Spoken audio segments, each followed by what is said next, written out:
Continuing on with Billennium by JG Ballard.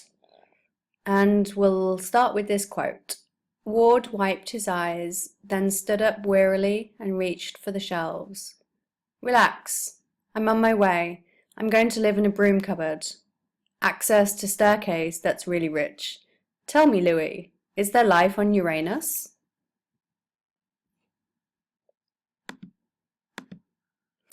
This quote is full of sarcasm. Ward occupied a cubicle on a staircase that was a little over 4 meters, which was the statutory amount allowed. For a while, no one noticed, although Rossiter often remarked that the room was spacious. One evening, the manager drops in to say that the authorities have specified that any cubicle that is larger than 4.5 meters will now be considered a double cubicle. If Ward wants to continue staying there, he would have to pay more rent. The manager's comment about access to the staircase is ironic because the cubicle is off the staircase, so it's really a drawback because the sound of people trudging up and down would be disturbing for him. There are several instances of dark humor in this story, and tell me, Louis, is there life on Uranus? Is one of them. Because life on Earth has become unlivable, so it's time to look at alternatives. That is Ward's suggestion. He wonders whether it's possible to live on Uranus. For an hour they exchange places, wandering silently around the dusty room, stretching their arms to fill its unconfined emptiness, grasping at the sensation of absolute spatial freedom. Rossiter and Ward have moved into a double cubicle in a squalid building. The disturbing news that Rossiter has brought from his office is that the world population has grown by 800 million people in just 1 year. This growth will necessitate further reduction in minimum specifications, likely to 3 meters, because the more people who live in the world, the more space is needed. So the cubicles have to get smaller. Ward is depressed at the thought and punches the panel next to him to let out his anger, and a small section breaks off and hangs loose.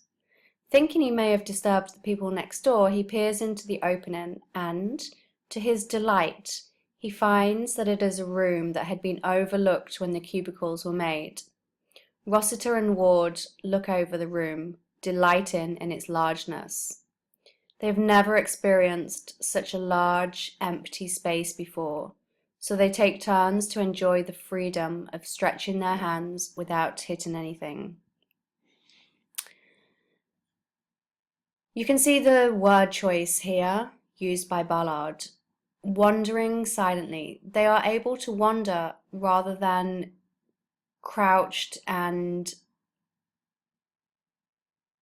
a very small cubicle like they had been before. It's so big that they're able to wander around it. They can stretch their arms out, something that they've never been able to do before. And they can feel its unconfined emptiness. Emptiness is a concept that is completely alien to the people living in this world. They've never had emptiness before, they've only had crampedness. And they're grabbing at the feeling, the sensation, the feeling of complete freedom of space.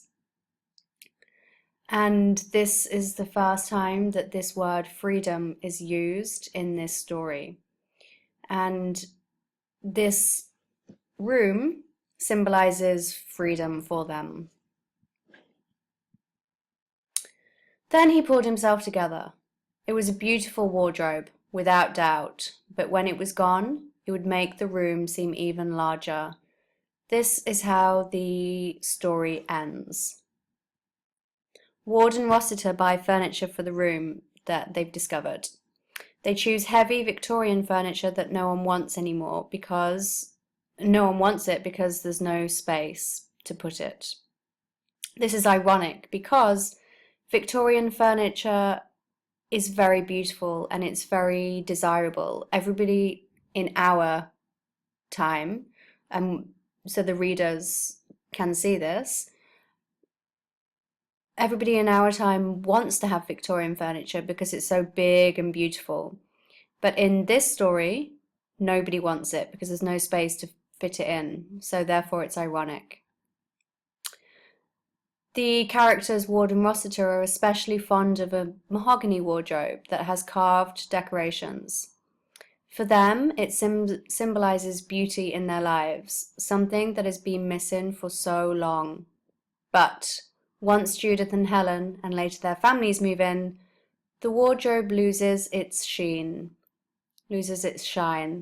as it is found to be occupying too much space.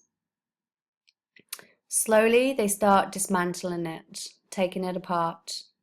The wardrobe stands for a kind of life and beauty that they can never get back in their lives.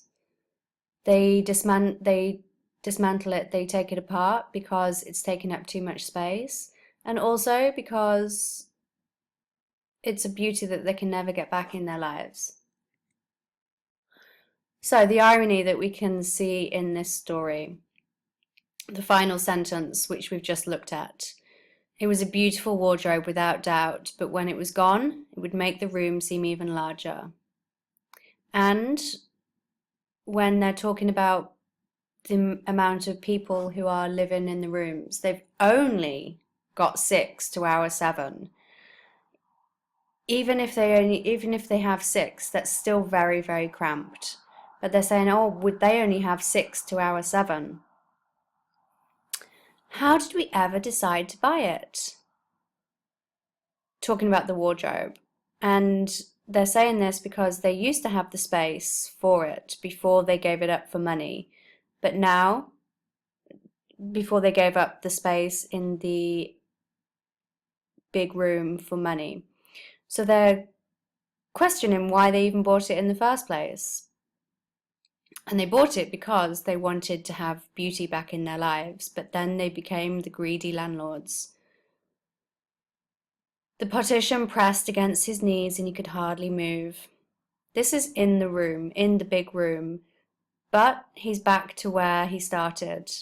He has basically made himself back into a cubicle. Symbolism in this story. The wardrobe clearly is a symbol in this story. The wardrobe is more than just a wardrobe. It stands for beauty as well as freedom. The beauty that they're lacking in their lives and the freedom to have a big, beautiful wardrobe in a space which they could never have dreamt about in their wildest dreams before. When Rossiter and Ward destroy the wardrobe, they are destroying the last traces of beauty from their lives. So the wardrobe represents beauty, and them destroying it symbolizes their loss of freedom and the slow destruction of the world. They are destroying their own beauty. The cubicle. This word appears several times in the story, and it's used as a synonym for room. The word symbolizes the lack of personal space and the lack of control that they have over their lives. Even if they wanted to, they would not be able to move to more spacious accommodation because they are both single males. So it's impossible for them to have anything bigger than a cubicle of 4 square meters. It also symbolizes their lack of freedom and lack of power, which is represented through a lack of space. And who has the power in this story? The government. The number of people in this story, the huge number of people, a world population of 20 billion and a city population of 30 million, and which is growing quickly. may symbolize the future of our society. Is Ballard warning his readers about what may come? Something for you to ponder. Is this a story where Ballard is warning the readers that we need to do something about our world today? And it could be read the same in 1960 as in 2015. Is he warning his readers that we have to do something about our world before it's too late? And themes in the story. There's overpopulation, clearly, that's a theme. A lack of social responsibility, the fact that people are having more and more children so that they can have a bigger place to live, but having more and more children only adds to the problems of overpopulation. The loss of privacy, loss of privacy is also a theme, as is power. Who has the power? The landlords have the power, and the government has the power. The people lack power in this story. They're almost like robots. And destruction of beauty is also a theme, and we can see this in the destruction of the wardrobe. Writer's purpose. What message is conveyed to the readers by Ballard? Remember, this was written in 1960. Some essay questions for you to think about. In what ways does Ballard strikingly portray overpopulation in Billennium? You can see the keywords from the question in bold and underlined. Strikingly portray. Portray means to show. Explore the ways in which Ballard shows the importance of space in Billennium. Explore the ways in which Ballard shows the importance of privacy in Billennium. How does Ballard make this such a striking opening to Billennium? And here you should focus on the claustrophobic language that is used straight away to make the reader feel the claustrophobia that the characters feel.